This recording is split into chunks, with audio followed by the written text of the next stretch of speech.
মানুষ কোনো বিপদে না পড়ে যায় সেই জন্য সাবধান বোর্ড লেখা হয়, আর যেখানে সাবধান বোর্ড লেখা থাকে সেখানে কখনো যাওয়া উচিত নয়। একটা গভীর অন্ধকার রাত ছিল। একটা ঝাড়ের ভেতর থেকে ভয়ঙ্কর আওয়াজ আসে। তখনই ঝাড়কে চিরে একটা ভয়ঙ্কর চেহারাওয়ালা বুড়ি ডাইনি বাইরে বেরিয়ে আসে। ও নিজের ব্যাগ থেকে একটা আয়না বার করে আর নিজের চেহারা দেখতে লাগে। ও চেহারায় ভাঁজ কাটা দাগ দেখে রেগে গিয়ে বলে উঠল, এ কি, আমার সুন্দর চেহারায় ভাঁজ কাটা দাগ দেখা যাচ্ছে।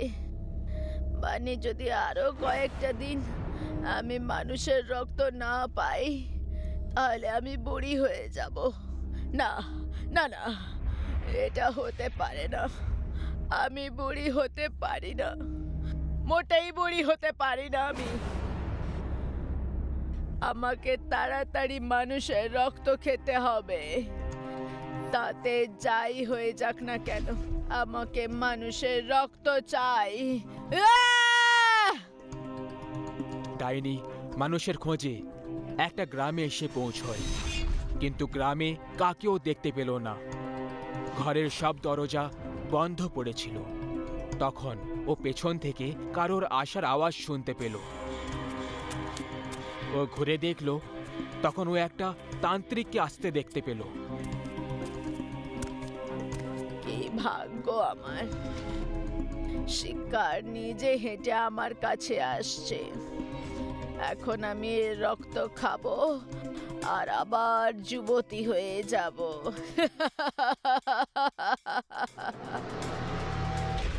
দাঁড়াও, আমার খিদে না মিটিয়ে এত তাড়াতাড়ি কোথায় চলে যাচ্ছ? দাঁড়িয়ে যা ডাইনি, আর এই গ্রাম থেকে দূরে চলে যা, না হলে আমি তোকে মোটেই ছাড়বো না।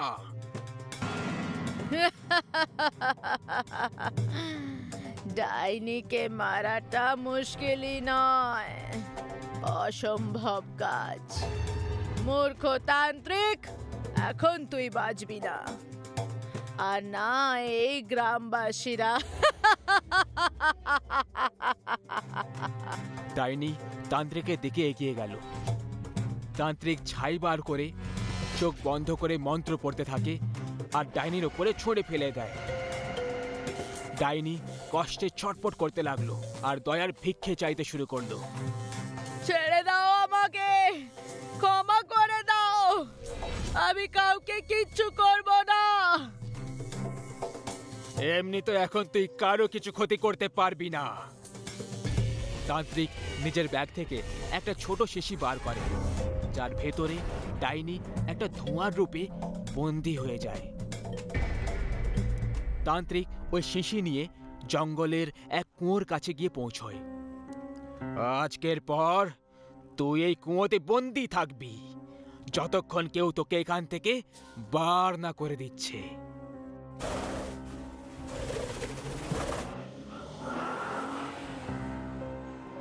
এই রনিত, কি যে কেঁদে বেড়াস? তুই এখানে মুখ ঝুলিয়ে কেন বসে আছিস? আরে আমরা পিকনিকে যাচ্ছি ভাই, কারোর শ্রাদ্ধে নয়। জাস্ট চিল ইয়ার।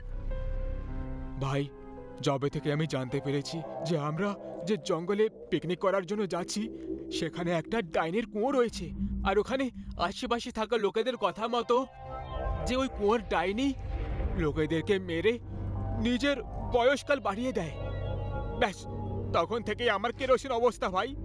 আরে গ্রামের লোকেরা মূর্খ হয়, সেই জন্য ওরা সবাই ভূত প্রেত ডাইনির ওপরে আজ অব্দি বিশ্বাস করে। যাই হোক, ঠিক আছে, ডাইনি হোক বা ডাইনির মা, ওর সাথে আমরা করব তাম্মা তাম্মা। কি বন্ধুরা? ঠিক বলেছিস।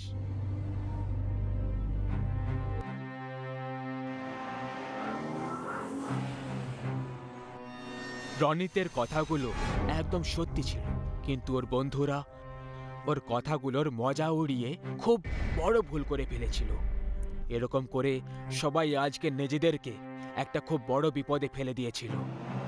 জল শেষ হয়ে গেছে, আমি জল নিয়ে আসছি। ভিকি জলের সন্ধানে ঘন জঙ্গল পার করে এগিয়ে চলেছিল তখনই ও সামনে একটা খুঁটিতে অনেকগুলো বাদুড়কে ঝুলে থাকতে দেখতে পায়। আর তারপর ওই সব বাদুড়গুলো ওখান থেকে যেই না উড়ে চলে গেল, ভিকি ওখানে একটা বোর্ড ঝুলে থাকতে দেখল। বোর্ডে লেখা ছিল সাবধান, ডাইনির কুঁয়ো, এই কুঁয়োর কাছে যাওয়া একেবারে নিষেধ। আজ পৃথিবী কোত্থেকে কোথায় পৌঁছে গেছে, কিন্তু এই গ্রামের লোকেরা এখনো ভূত প্রেতের কথায় আটকে রয়েছে। ভগবানই জানে এই গ্রামের লোকগুলোর মাথায় কবে বুদ্ধি হবে। ভিকি একটা গাছের ডাল ভাঙে, সেটা বোতলে ভেঙে তার সাহায্যে কুঁয়ো থেকে জল বার করতে লাগলো। তখনই ওর কানে খুব ভয়ঙ্কর চিৎকারের আওয়াজ শুনতে পেল। ভিকি আওয়াজ শুনে ভয় পেয়ে যায় আর এদিকে ওদিকে তাকাতে লাগলো, কিন্তু চারিদিকে শুধু গাছপালা আর বন জঙ্গল ছাড়া কিছুই দেখতে পেল না। ভিকি ঘাবড়ে গিয়ে, কে কে আছে ওখানে?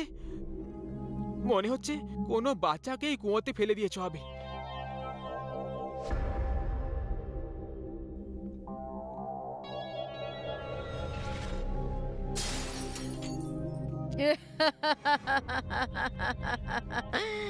আমি আবার ফিরে এসেছি, আমি আবার ফিরে এসেছি। দেখ তান্ত্রিক, আমি আবার ফিরে এসেছি। ওর পেছনে কি হচ্ছে সেটা না জেনে ভিকি জলের বোতল নিয়ে সামনে কারের দিকে এগিয়ে গেল। ও পেছন থেকে এই আওয়াজগুলো শুনে ভয়ে থেমে যায়। তখনই ডাইনির নজর ওর উপর পড়ে যায় আর তখনই ও ভিকের পেছনে গিয়ে চুপ করে দাঁড়িয়ে যায়। ডাইনি অবাক হয়ে ওর দিকে তাকিয়ে থাকে। ভিকি অনুভব করে ফেলল যে কেউ ওর পেছনে এসে চুপ করে দাঁড়িয়ে আছে। ও একটু ভয় পেয়ে গেল। তা সত্ত্বেও ভয়ে কাঁপছিল ভিকি সাহস করে পেছনে ঘুরে তাকালো আর খুব খারাপভাবে শক লেগে চোখ খোলা হয়েই রয়ে যায়, যেন ও মৃত্যুকে দেখে ফেলেছিল। কুয়োর ওপরে বাতাসে একটা বুড়ি খুবই মারাত্মক ডাইনি যে ওকে দেখে চোরে চোরে হেসে যাচ্ছিল। ভিকি প্রাণ বাঁচিয়ে ওখান থেকে পালিয়ে যায়, কিন্তু ও বেশি দূর যেতে পারল না। ডাইনি নিজের লম্বা চুল দিয়ে ওকে ধরে নিজের দিকে চোরে টেনে নিল। আমার থেকে দ্রুত তো অলিম্পিকের খেলোয়াড়রাও দৌড়তে পারবে না, তাহলে তুই আর কি জিনিস রে? হ্যাঁ, কত যুবক আর গরম রক্ত। আজ তো আমি খুব মজা পাবো তোর রক্ত খেয়ে।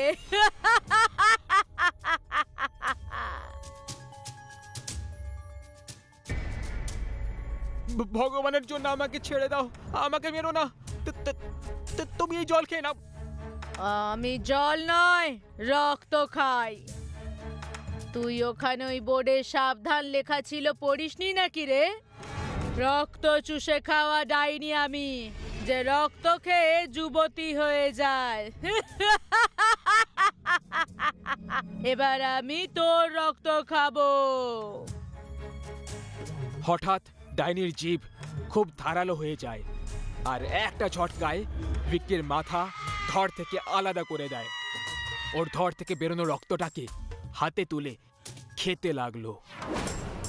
রক্ত খেয়ে ডাইনি একটু যুবতী হয়ে যায় আর ওর চেহারার ভাঁজ কাটা দাগ একটু কম হয়ে যায়।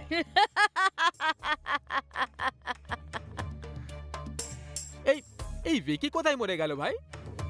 অমিত, মনে হচ্ছে ওই জঙ্গলের ঝাড়ে কিছু আছে। ওই ঝাড়টা খুব জোরে জোরে নড়ে যাচ্ছে। অমিত ওই দিকে তাকিয়ে দেখল ঝাড়টা একটু নড়াচড়া করছিল না। ও বলল, কোথায় নড়ছে? ওখানে তো কিছুই নেই। ভয় পাস না, বাতাসে নড়ছিল হয়তো। কিন্তু বাতাস তো একটুও বইছে না, দেখ একটাও পাতা নড়ছে না। ভাই তুই খুব বেশি ভয় পাস, কোনো জন্তু হবে, আমাদের দেখে ভয় পালিয়ে গেছে। তুই টেনশন নিস না, চল চিল মারে আর। কিন্তু রনি তো টেনশন নিয়ে ফেলেছিল। বাঁচাও বাঁচাও বাঁচাও! বাবা, বাঁচাও!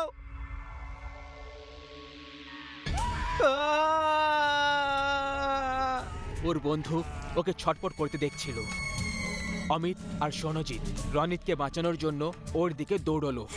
রনিতকে টেনে বাইরে বার করার পুরো চেষ্টা করলো। তখনই হঠাৎ রনিতের শরীর বাইরে বেরিয়ে যায়। এই কারণে অমিত আর সনজিৎ মাটিতে পড়ে যায়। মাটিতে পড়ার পর ওরা নিজেদেরকে সামলে নেয় আর ওদের নজর রনিতের দিকে চলে যায়। রনিতের মাথা ধড় থেকে উধাও ছিল। এটা দেখে অমিত, সনজিৎ গুরুতরভাবে ভয় পেয়ে যায়। দুজনে কিছু বুঝতে পারতো তার আগেই ঝাড় থেকে ডাইনির চুল বেরিয়ে আসে আর ওই চুলটা ওদেরকে ধরে কুয়োর দিকে টেনে নিয়ে চলে যায়। দুজনে উল্টোভাবে ঝুলে থাকা ডাইনির চেহারা থেকে কয়েক ইঞ্চি দূরে ছিল।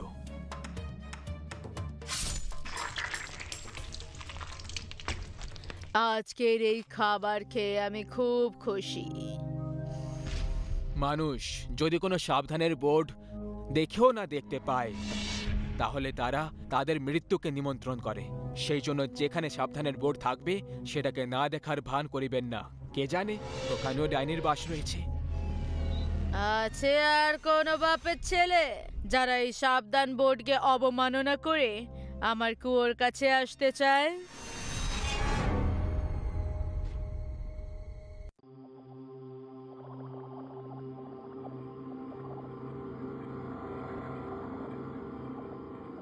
আরে यार, এই কারেন্টের নাটক তো রোজের নাটক হয়ে গেছে। একটু আবহাওয়া খারাপ হলো না আর এই রুট কার বাপের বাড়ি চলে যায় কি জানি। কখনো কখনো মনে হয় যে আমরা কোনো বাংলোতে নয়, কোনো ভূত বাংলোতে থাকি। ঠিক বলেছ।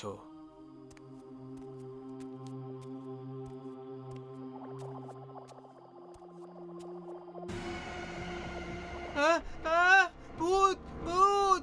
আরে আরে জয়, কোনো ভূত নেই, কেউ নেই এখানে। আরে কোনো ভূত নেই, কেউই নেই এখানে। না ভাই, ছিল এখানে একটা ভূতই ছিল। আমি দেখেছিলাম, ওর চেহারা একদম আমার সামনে ছিল। আমি সত্যি বলছি। এক নম্বরের ভীতু তুই। কেউই নেই এখানে। কি জানি নিজের খেয়ালে কি কি দেখে ফেলে। চল ভাই, এবার ভেতরে চল। অনেক কাজ বাকি পড়ে আছে। হাত মুখ ধুতে হবে, রান্না করতে হবে, তারপর খেতে হবে। চল।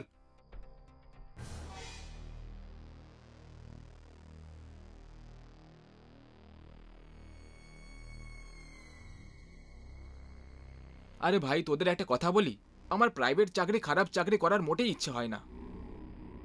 চাকরি করার ইচ্ছে তো আমারও হয় না, কিন্তু কি করি, করতে তো হবেই। আবে গাধা, যদি চাকরি না করিস তাহলে কামাবি কি আর খাবে কি? আর বাড়ির লোকেদের টাকা কি করে পাঠাবি? টাকা গাছে তো ফলে না যে যখন খুশি লাভ দিয়ে পেড়ে নেব। সেই জন্য আলসেমি আর ইগো ছাড়, নিজের কর্মের উপরে মন দে। কর্মের চেয়ে বড় আর কিছু নেই। আমাদের কর্ম চাকরি করে টাকা রোজগার করা। তাই চুপচাপ ইমানদারির সাথে চাকরি করতে থাক। যদি গাছে টাকা ফলতো তাহলে কি মজাই না হতো।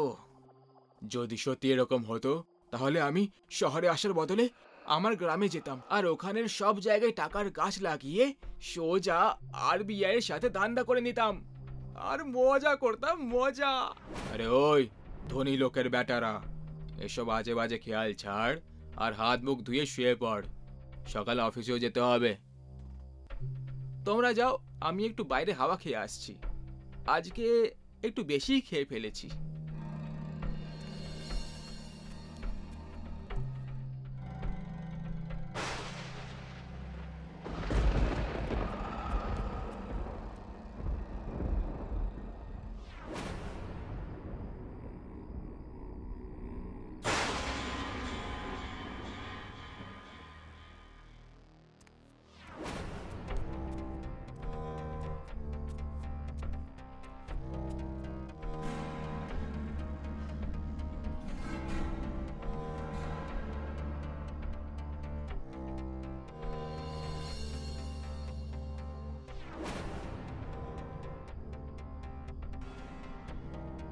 এতগুলো টাকা, টাকাই টাকা।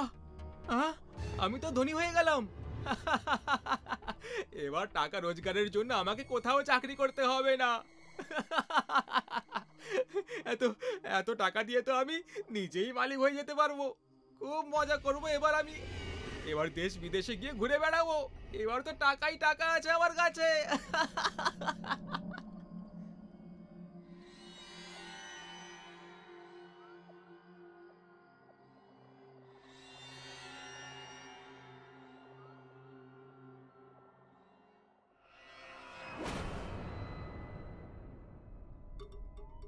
আবে এর কি হলো? এখনো রেডি হসনি কেন? অফিস যাবি না নাকি? না যাব না। এই চাকরি টাকরি আমার দ্বারাই হবে না। সেই জন্য আমার এই রেজিগনেশন বসের মুখে ছুঁড়ে মারবি। ইয়ার কি ছাড় আর তাড়াতাড়ি রেডি হয়ে যা। আমি ইয়ার কি করছি না আমার বন্ধু, এটা তো আমার দিব্য চক্ষু খুলে গেছে ভাই। দিব্য চক্ষু খুলে গেছে মানে আমার চোখ খুলে গেছে বন্ধু আমার। আমি খুব তাড়াতাড়ি নিজের বিজনেস শুরু করব। সেই জন্য এই রেজিগনেশনটা বসের মুখেই ছুঁড়ে মারবি। তুই সত্যি সিরিয়াস নাকি সকাল সকাল ভাং খেয়ে বসে আছিস? যখন কোনো মানুষ তার সঠিক পথ খুঁজে পেয়ে যায় না, তখন তার এভাবেই মজা ওড়ানো হয় যেভাবে তুই ওড়াচ্ছিস। কিন্তু এখন ব্যাস ভাই, আমি আমার লাইফে বড় কিছু করতে চাই, যার সময় এসে গেছে। আমি তো বলছি যে তোরা দুজনে চাকরি ছেড়ে দে আর আমার সঙ্গে জুড়ে যা, পার্টনার হয়ে যা আমার। স্টার্ট আপের এমন ঝান্ডা কাটবো যে কোটি টাকার কোম্পানিকে আরব টাকার কোম্পানি বানিয়ে দেব। বল কি বলিস তোরা? দেখ ভাই, সত্যি বলবো তো আমার মনে হচ্ছে যে কাল রাত তোর খুব জ্বর হয়েছিল। সেটা তোর মাথায় চড়ে নাচছে না শুধু, বরং তাণ্ডব করছে তাণ্ডব। তুই আজকে আরাম কর আর ভালো করে ভাব যে তুই আজ কি বলছিস। আমরা সন্ধেবেলায় মিলবো, চল রে। Hello, Bombay hotel. আপনার ওখানে যতগুলো চিকেন আর পনিরের আইটেম তৈরি হয় সব কিছুর এক একটা প্লেট, আর তার সাথে chocolate ice cream, gulab jamun, orange juice, malai lassi তাড়াতাড়ি হোয়াইট হাউস রোডে বাংলো নম্বর 1-এ পাঠিয়ে দিন।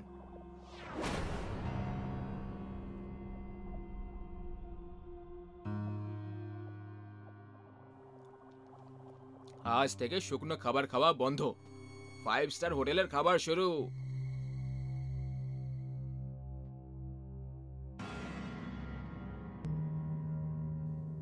বাহ, কি দারুণ খাবার ছিল, দারুণ মজা হলো। পেট পুজো তো হয়ে গেল, এবার একটু শপিংও করা যাক।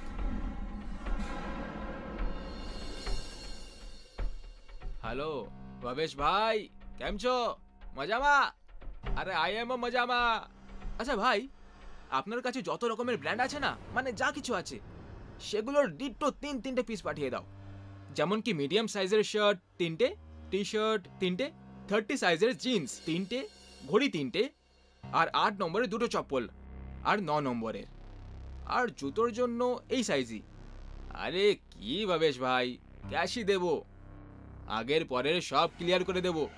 বোনাস পেয়েছি আমি, পাঠাও পাঠাও। এবার আমি হব হিরো।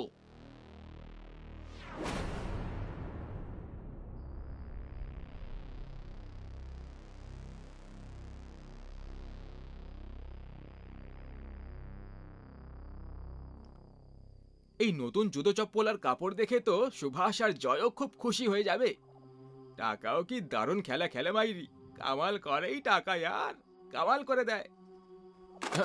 আরে টাকা এলো না আর সোফাও নিজের রং দেখিয়ে দিল। এক্ষুনি ঠিক করছি এই সোফার বাচ্চাকে। Hello, Agarwal furniture?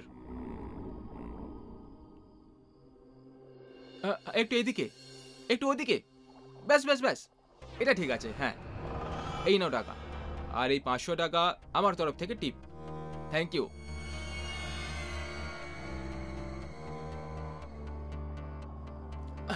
এবার ঠিক লাগছে।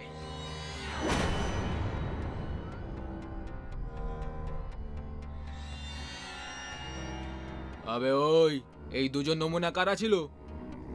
আরে এসো এসো আমার বন্ধুরা, তোমাদেরই অপেক্ষা করছিলাম আমি। আর ওরা কোনো নমুনা ছিল না ভাই, এই দুটো সোফা রাখতে এসেছিল, আমি কিনেছি। কেমন লাগছে? ভালো লাগছে তাই না? আচ্ছা চলো বাদ দাও এইসব, এই দেখো।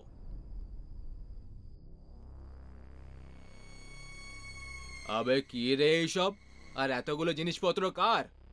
কিছু আমার আর কিছু তোমাদের দুজনের। আমাদের? অবাক হওয়ার কোনো দরকার নেই, আর না টেনশন নেওয়ার দরকার আছে, সব ক্যাশে নিয়েছি। তোর কোনো লটারি লেগেছে নাকি রে? নাকি ঘর থেকে টাকা চেয়ে মহারাজা হয়ে ঘুরে বেড়াচ্ছিস তুই? নাকি কোনো খাজনা হাত লেগেছে তোর সকাল থেকে আজব রকমের ঢং দেখাচ্ছিস তুই। আরে আমার ভাই, তোমাদের যা ভাবার ভাবতে পারো, আর নিজের নিজের জিনিস নিয়ে এনজয় করো। অমর, সত্যি করে বল, তুই কোনো চোরে গ্যাং জয়েন করে নিসনি তো? মানে এই সব কিছু তুই চুরির টাকা কিনেছিস তাই না? করে দিলে তো ইনসাল্টের অপমান ভাই। ভালো করে দেখো ভাই, আমার এত সুন্দর বাচ্চা চেহারাটা আমাকে দেখে কোনো অ্যাঙ্গেল থেকে চোর মনে হচ্ছে তোমাদের? হ্যাঁ না তো তাহলে? আচ্ছা, এই সব প্রশ্ন উত্তর ছাড়ো ইয়ার, আর নিজের জিনিসপত্র চেক করে নাও।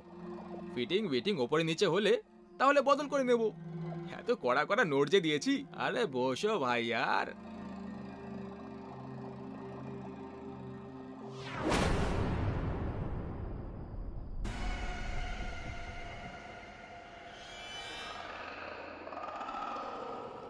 ছেঁড়া টি শার্ট, মনে হয় ভুল করে এসে গেছে। তুই তুই ওটা ছাড়, এটা দেখ। এসব কি ফাটা ছেঁড়া জিনিস কিনেছিস তুই? এরকম কি করে হতে পারে? এই সব আসার পর আমি নিজের হাতে সব চেক করেছিলাম, তখন সব ঠিক ছিল। আমার তো কিছু মাথায় ঢুকছে না, এসব কি হচ্ছে? আবে, এটা যদি তোর ইয়ার্কি হয়ে থাকে তাহলে খুবই খারাপ ছিল। আর এই বেকার ইয়ার্কি করার জন্য ঘরে ছিলি আজকে, তাহলে কাল প্লিজ গিয়ে ডাক্তারকে দেখিয়ে আয়। তোর মাথা সত্যি সত্যি ঠিক লাগছে না। বাই দ্য ওয়ে, জয় আর আমি বাইরে খাবার খেয়ে এসেছি, তুই নিজেটা দেখে নে। আমি এবার শুতে যাচ্ছি।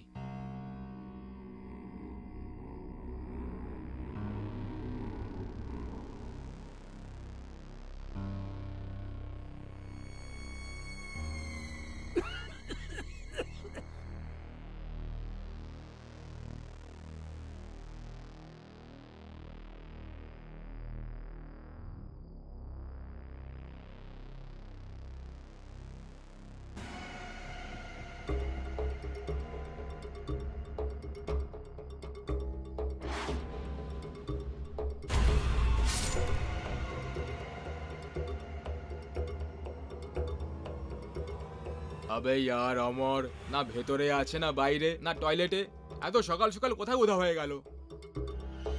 বাদ দে না ভাই, আজকে তো আমাদের টার্ন পরিষ্কার করার, সেটাই করে চলে যাই না यार।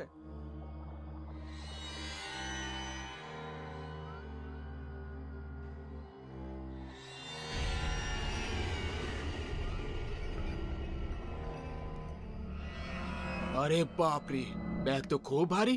জয়, আমার সাহায্য কর। ব্যাগ তো সত্যি খুব ভারী, এমনিতে এতে কি আছে?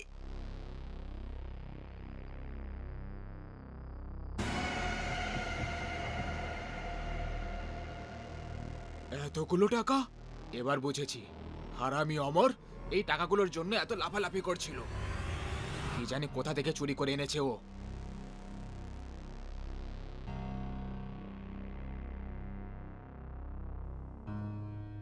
এতে কি লেখা আছে? কোন গিরধর নামের লোকের অ্যাড্রেস। আমার মনে হয় এই টাকাগুলো ওই লোকটারই। ওই লোকটার টাকা ছিল বল, এখন এই টাকাগুলো আমাদের।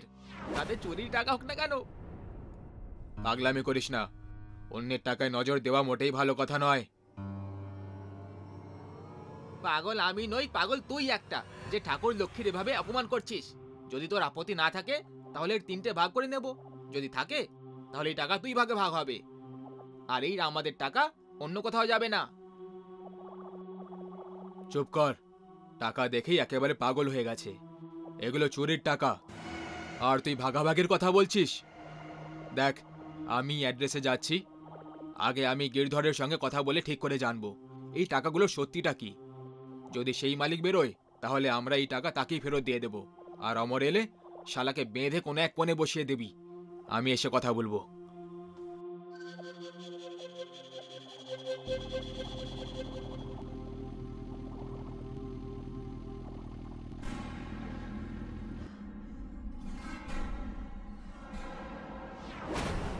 আগে বলুন, কাকে খুঁজছেন আপনি?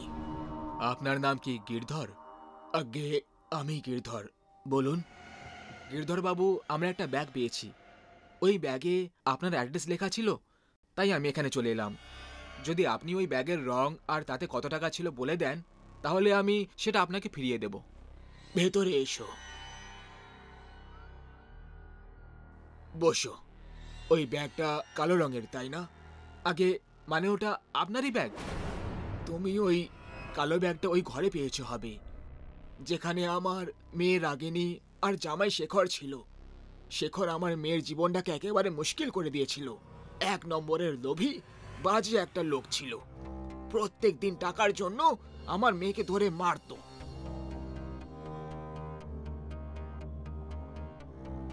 যদি তোর মেয়েকে সুখে দেখতে চাস বুড়ো, তাহলে টাকা নিয়ে এসে দে আমাকে।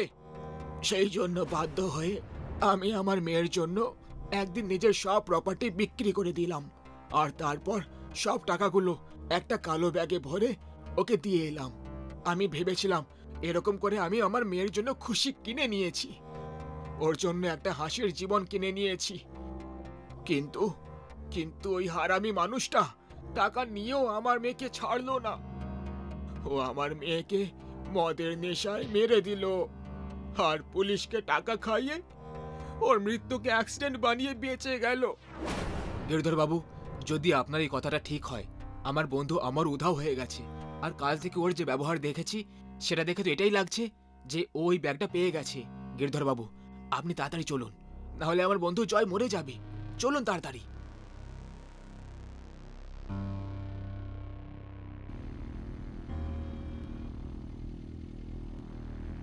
আরে यार, এই সুভাষ শালা পাগল হয়ে গেছে।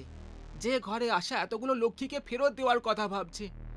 আমার তো একটুও মন মানছে না এত টাকা ফেরত দেওয়ার কথা ভেবে। না না, যাই হয়ে যাক না কেন, আমি এগুলো ফেরত দিতে দেব না। হ্যাঁ, আমি এগুলো নিয়ে পালিয়ে যাব। অমর যাক চুলোয়, এমনিতে ওই টাকাগুলো আমার থেকে লুকিয়ে নিয়েছিল।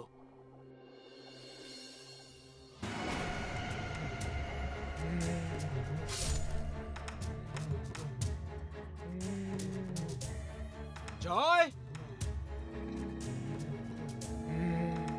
রাগিনী, আমার মেয়ে। বাবা, তোমাকে একটা কথা বলার ছিল।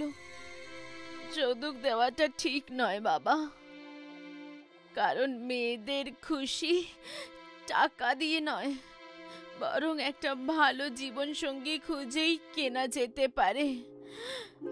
তোমার টাকা অনেক সামলে রেখেছি আমি। যে কেউ ভুল উদ্দেশ্যে এটাতে হাত লাগিয়েছে, আমি তাদের মেরে ফেলেছি।